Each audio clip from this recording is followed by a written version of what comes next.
Hey, it's Rav. Welcome to the Everyday Investor TV show, the hottest investment show in the world. That's right, I said it. I don't care who knows it. This show is designed to help us all grow our money. You see, the challenge often is that we take our time, we go to work, and if we have a job, we are blessed. We get a paycheck in order to eat. Let me say that again. We take our time, we go to work, we make money so that we can provide. Now imagine a life where money could make you money so that you could take your time, use it for still working, but you could also spend it with family, friends, engage with into a purpose that's greater than yourself. That's why the Everyday Investor TV show exists. Each week we bring in an everyday investor that teaches us a different strategy. Remember, whenever you're faced with any type of investment opportunity, you always want to ask 4 questions to start. Number 1, what is the return on my investment? You should already know what you are comfortable with, because if it's too low for you, now you can pass and you can enjoy another conversation talking about the Raptors or the Leafs or the Jays or whatever else you want to do. But always ask, what's the return on investment? Number 2, when do I get that return along with the money that I put in? Because if somebody says return on investment is 20%, but it's over 5 years, then really you're only making 4% annualized. So you want to make sure that you're asking, when do I get that investment? 3, what is the minimum investment amount needed? And 4, very important, you look at them in their beautiful little brown, blue, green eyes, and you ask them, what is the risk? What is the downside? If they can't answer that, run really fast. Thank you for watching. Don't go anywhere. We've got a great show. Coming up, Kyle Ford is speaking with Anna Scott, teaching us what to look for before making a mortgage investment. Well, we certainly want to look at their ability to repay the loan, right? So if they increase borrowing, what does that mean for them in terms of their overall payments as well, similar to the debt consolidation folks? But what is the end result going to be in terms of payments, and what are their income sources? Well, I'm jumping into capital, but how are they going to be able to manage the debt? What's the overall debt income ratio going to look like for them? Hey, it's Sarah Larby here. Did you know that if you are selling your home or investment property, one of our preferred agent partners will sell it for you for free? That's right, 0 commissions. Head over to our website, everydayinvestor.com, to find out more. Hi, it's Steve Aho at Canada's Mortgage Choice. Like you, my wife and I, we were taught to pay off our mortgage as quickly as we possibly could. And 5 years ago, when I was exposed to some interesting opportunities, we decided to actually take another mortgage. And one might say, why would you take another mortgage? Well, the reason we took it was so that we could turn around and use the funds from that mortgage and lend and grow our wealth.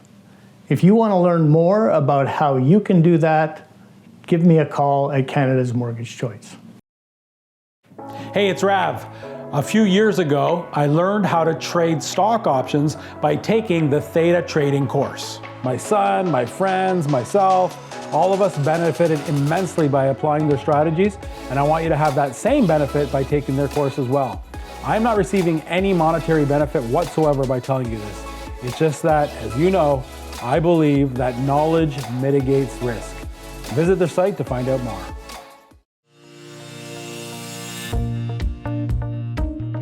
Hey, what's going on? It's Kyle from Kyle Ford Mortgages. Super excited to be your guest host for today of the Everyday Investor. I've been on here several times now talking to you about private lending, mortgages, creative financing, different types of ways that you can invest in real estate using mortgages, using a mortgage broker, those type of things.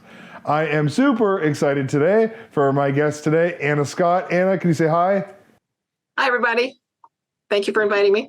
Of course, very excited to have you on here, and I promise our viewers today you're in for a treat. Anna is an absolute guru when it comes to private lending underwriting, criteria, how we look at a deal and know that yes, this makes sense for the person borrowing money, and yes, it makes sense for the security of the person lending the money. Let's dive into this a little bit today. Like we want to explain to folks how exactly are we going to look at a deal, and how are we going to underwrite it, and what are some of the things we're going to look at? And there's an acronym or an abbreviation that's referred to called the 5 C's. Anna, can you tell us a little bit about what the 5 C's are, and we can go line by line. I'll let you take over. However you want to do this. So when we're underwriting a potential request for a mortgage, a loan, there's something called the 5 C's of credit, which consists of, a character, the capacity, the capital, the collateral, and the conditions. So real briefly, the character has to do with the condition of the individual borrower's credit. Do they have a good credit history? What have they had defaults? Have they had problems with maybe deferrals of payments, things like that? So first of all, we assess, are they a good credit risk? What's their credit worthiness? And proceed from there. Then we talk about or think about capacity. So what is the borrower's capacity to pay the loan that they're requesting? Do they have what other outstanding mortgages? It's really their debt to income ratio that we're looking at overall. Thirdly, so this is when we hear about the TDS. When you're talking to your broker out there, they talk about the TDS. That's the debt to income ratio. Yes, so it has to do with the total debt service, the TDS, and as a measure also of gross debt service. So there's basically how much debt do you have? What are you carrying? And are you able to service the debt is the capacity. So if you're coming to us looking for more money, how are you able to manage what you have currently before we add to that amount, right? Okay, great. Thirdly is capital. Where do they get their income from? Are they employed? Are they working full time? Do they have other investments, assets, maybe other properties that make some income for them? So we take into consideration where's the down payment coming from? How are they going to afford this mortgage that they've requested? Okay. Then fourth is collateral. So this is the actual property that they're wanting to, what is the security that they are wanting to use as collateral so that in the event there's an issue or a problem that they may not be able to make their mortgage payment, that they can, we can, there's some substance there that we wouldn't necessarily be out of pocket, right? But we, take into what are they looking to do with this property as well? Is it a first mortgage, second mortgage? Are they going to be renovating? Are they going to be improving the property? What's their investment strategy if there is an investment strategy with this? So we take into consideration the condition of the property, the value, we got an appraisal, things like that we want proof that the amount they're borrowing makes sense when it's put up against the property. Great. Okay. So that's the collateral. And the 5th C? So the other is conditions. So these are, again, what are maybe some external factors that could be impacting the loan request. So we take into consideration market conditions, interest rates, the geographic location of the property. Are they in a good market? Is there going to be some potential for growth and the property property appreciation? So we factor that into our assessment and determination in the underwriting process. Great. So this is the 5 C's of institutional lending. You mentioned the big 6, other monotype lenders, credit unions, the places where we most traditionally think where we would go to get a mortgage. Now, one of the things that we specialize in is doing mortgages outside of the conventional lenders. And there's a 6th thing that we really look at in that. Can you talk to me about unfortunately it doesn't start with a C, we got to come up with a creative solution for that, but what's the 6th thing that we focus on? I really like to look at the borrower's experience. So what have they done? Have they borrowed money? If we come to pass that we've made the determination to fulfill their mortgage request, we need to go the private route. There's a lot more flexibility. There's potentially fewer document collections, but we still look at quite a number of documents that an institutional lender, a lender would look at as well. But have they borrowed money privately before? What has that experience been like? Have they defaulted on any payments? Have they been late with payments, NSF with payments? Perhaps even get some testimonials and interview other people who borrowed from whom they borrowed money. So it's not just the property, the individual, but what have they done that shows they're capable of doing this again and being successful and being able to, like, first and foremost, you want to borrow the money. Does it make sense? What's your project plan? What are you going to do to the property? How are you going to be able to carry the debt? And then most importantly, how are you going to pay back the loan and when? Right. So, and I heard you say something there, and I think it's just so important for the people at home to understand. We as brokers have access to private money, and we are able to very quickly assess a file to determine these 5 C's and determine where we need to go in the lending spectrum. But it's absolutely, we don't just start with you need a private mortgage, right? We go through all of those things and assess these scenarios. And just because maybe, for example, the condition of the property, it doesn't have that kitchen, right? Which is why short term we need to go with a private loan before we go back to fulfill a higher lending tier. So I think that's great. Now I want to go back to that experience thing that we talked about. Experience is so important when it comes to underwriting a private loan. And experienced borrowers is our forte. It is who we deal with predominantly. If I was coming to you having never borrowed a private mortgage before, and I was an investor looking to do my first deal, what are some of the things that you're looking for me, a new borrower, a new private borrower who doesn't have the experience, who's going to be able to break through that wall and get their first private mortgage to invest? Well, if the experience isn't necessarily there, I would like to see, well, what other assets do you have? How much equity? At the end of the day, private lending is largely about equity because we want to mitigate potential risk. We want to know what other sources of capital do you have that if something were to go wrong. But at the same time, what other resources do you have? Are you working with experienced contract, or if you're doing any renovations, who is in your power team? Who is your list of contractors? What experience do they have that can help you be successful in this regard?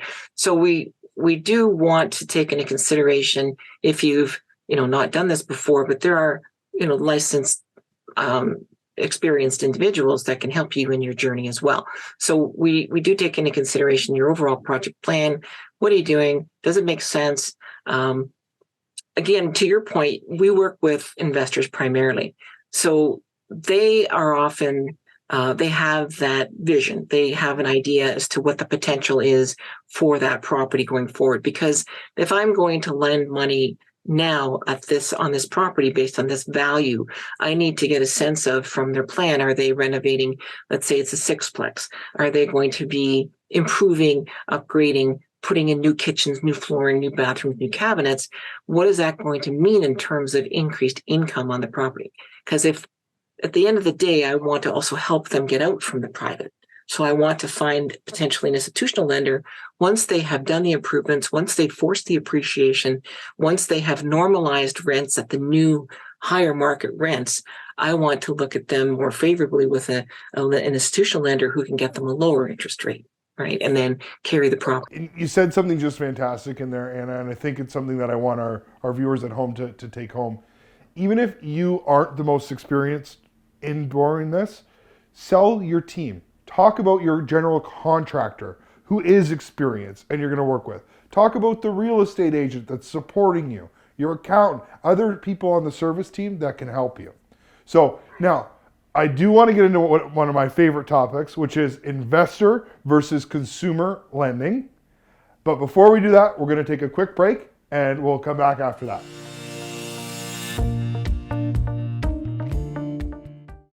Hey, it's Sarah Larby here. Did you know that if you are selling your home or investment property, one of our preferred agent partners will sell it for you for free? That's right, 0 commissions. Head over to our website, everydayinvestor.com, to find out more.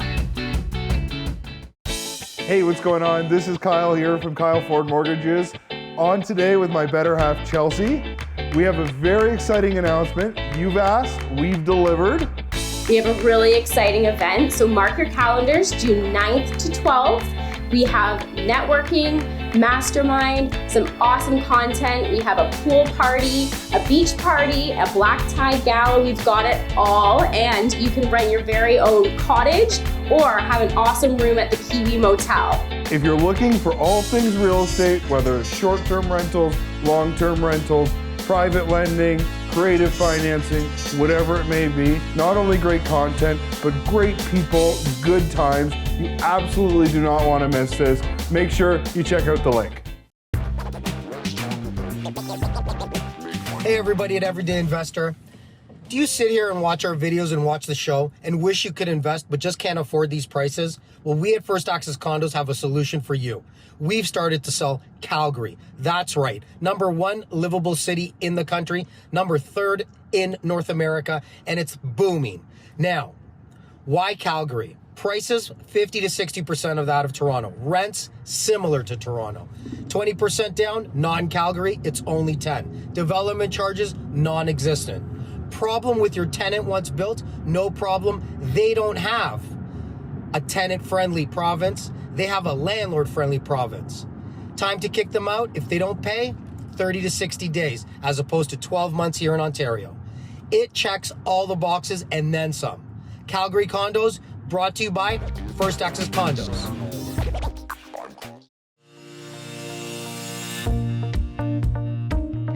All right, great. Welcome back, everybody. Here with my great friend and colleague, Anna Scott.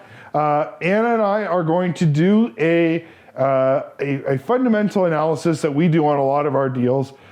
Consumer versus investor, 5 C's with the 6th E example. So with this, we're going to show you a case study, an example of how we look at a deal and some of the things that we're looking for, okay? So here is my example. We're going to have a consumer borrower versus an investor borrower. So what this is going to look like, our consumer borrower is going to have a $1 million home, and our investor is going to have so I'm going to put SFH, meaning single family home, and $1 million, our investor is going to have $1 million fourplex. Okay? So both deals are going to have a $700,000 first mortgage. $700,000 first. And both are going to be looking for a $200,000 second private mortgage. Okay? So, for the last little bit of context that I'll add in our case study here is the key difference here is our consumer file. We're going to call these folks our elusive Bob and Mary homeowner, are looking for a $200,000 second mortgage because they need to consolidate some debts. They've gotten behind on their bills, okay? So this is a consolidation loan. Consolidate. And our investor over here, our super handsome investor, I don't say, is going to be Kyle. And he's looking for a $200,000 construction loan. He's looking for money to construct the property. So construction. All right, so Anna, we're going to go through. We're going to start with the character of our borrowers. What are some of the things that you're looking for on the consumer side versus the investor side? Well, first and foremost, on the consumer side, and you just said it's a debt consolidation loan. So the character, the credit is going to come up quite notably, potentially with issues. Maybe there's, some red flags. They've made some, missed payments. There should be, hopefully there's some good credit and it's not a huge issue or problem, but we are definitely going to look at the issue. Where is the credit problem and how is it something that we can help with? On the consumer side, we're going to put a question mark around that because there's some concerns. We're consolidating. Are there missed payments? Is everything maxed out? Those type of scenarios. So that's the character side of the consumer. Talk to me about the investor. So similarly, we would look at the credit and, take a peek at what, maybe as an investor, they may have some higher credit limits on their credit cards, things like that. So we are going to take a look at how they use credit, what's their experience been like with credit. And just because their investor may or may not, but in this case, because they loan application, they're looking to do some renovations, construction, then, they probably have a healthy, somewhat good credit profile. So the other thing I'm going to add to that as well is if this investor was just qualified for a secondary investment property with a big bank, there's a good chance that they're actually in a pretty solid financial position. That's not a guarantee, but that is a consideration. So we like some of the character stuff that we're seeing on the investor side. Now, capacity. Talk to me about the capacity for Bob and Mary, the consumer versus our investor. So capacity, then we start looking at income. How much money do they make? What is an affordable amount that they can, we take into consideration the overall borrowing. So if they're going to be borrowing $900,000, what does that look like in terms of payments per month? How can we help them manage their debt to a point where the amount that they're paying per month is an affordable amount, that it's not going to push them even further into debt or be issues. Oftentimes with debt consolidation, they are borrowing money to pay off credit cards. They're borrowing to pay off, a lease on a car or something like that, that they want the amount per month. As you know, credit card debt is in 20 plus range. That if they can borrow at $200,000 at a much lower percentage, the amount payable per month is much more reasonable and affordable. So we absolutely want to help those folks who want to help themselves, right? Absolutely. And would it be fair to say that if we're already looking to do a consolidation for these people, there is a capacity concern? Absolutely. Yes. Yeah. Okay. And let's use the same comparison on the investor side. When we analyze capacity, what are the things that we're looking at here? Because an investor could be borrowing a lot of money. So what are some things we want to look at? Well, we certainly want to look at their ability to repay the loan, right? So if they increase borrowing, what does that mean for them in terms of their overall payments as well, similar to the debt consolidation folks? But what is the end result going to be in terms of payments, and what are their income sources? Well, I'm jumping into capital, but how are they going to be able to manage the debt? What's the overall debt income ratio going to look like for them? And you mentioned overall ratios here. The other consideration that we have is the investor on this side not only has their other income, they also have some rent coming in, right? There's some rent coming as well. So on top of their personal income, they have some rental income as well. So generally speaking, when we're doing these deals, the capacity side, we like the investor stuff better. So talk to us a little bit about capital. So capital is, of course, where do they get their income from? Are they working full-time, part-time? Where other income sources do they have? Investments, assets, things like that. So then the debt consolidation side is probably more just employment income, but at the same time, so we're going to work within the boundaries of what their income they have available to meet their debt obligation. On the investor side, well, they've probably they've got a good job. Maybe there's two parties or them making income. The rental income from the property would be taken into consideration. So they're probably in a really healthy condition that the debt to income ratio is going to be much more favorable. So on the capital side, if it might be fair to say that the consumer side, they're making their payments, they're just not getting ahead. On the investor side, they're likely getting ahead. So not only are they keeping up with their obligations, they're actually stockpiling. They're making a little bit more every month. So we'll keep that as kind of a wash. We do have some concerns in this example up here, but on the capital side, we'll leave that for now. Let's talk about collateral here. What are we lending on, and what are the differences between these properties? So on the consumer side, it is to manage and meet their debt obligations. So likely the property is not increasing in value any more than the market it's in year over year. If it's in the Toronto area, depending on the market, it could appreciate year over year. So, but on the investor side, the collateral, it's already, we take into consideration the market it's in. If they're doing some renovations, they are likely going to be forcing appreciation, increasing the value, increasing rents, having tenant turnover, increasing the income overall that is being generated by the property. So we take into consideration income from all sources as well, right? So what I'm going to put here is on the consumer side, once we loan our money to this person, they likely don't have any money to do any renovations or improve the house. They've already consolidated their loan. They're out of cash. So As a lender, our loan to value only changes as the market changes. So if the market goes up, our loan to value gets better. If the market goes down, our loan to value gets worse. That's called passive appreciation. But when we go to the investor side, we still get the passive appreciation, but we also get the forced appreciation. They're using this money to increase the value of the property and increase our collateral. So we like that. You know, we've seen in the last year, we've seen values move in the opposite direction as we've seen over the last number of years. Things are actually coming down a little bit.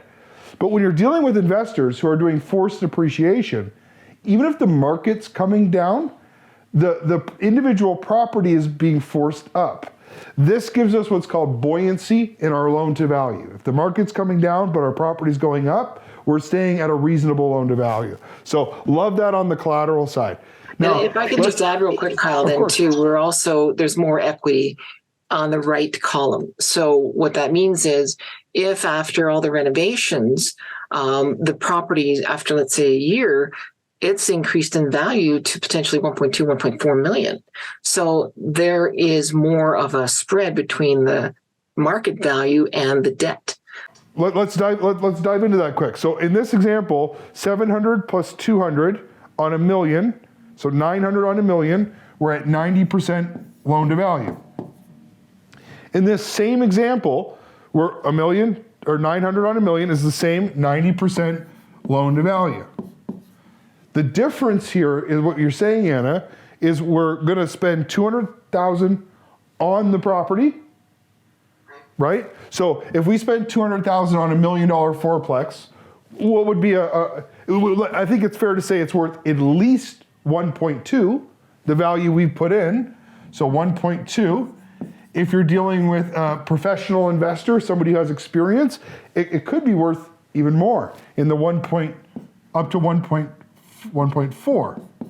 Okay? So, but even if we look at the 1.2 million, we're now 900,000 on 1.2, which is 75% loan to value. 75%, yep. You're my quick math person, so 75% loan to value. So that's just an example of how we create buoyancy in the property value and better loan to value. Last and certainly not least, condition of the property. So we talked that we've kind of covered that with this example where we've touched on all the condition of the property. Unless there's something you want to add.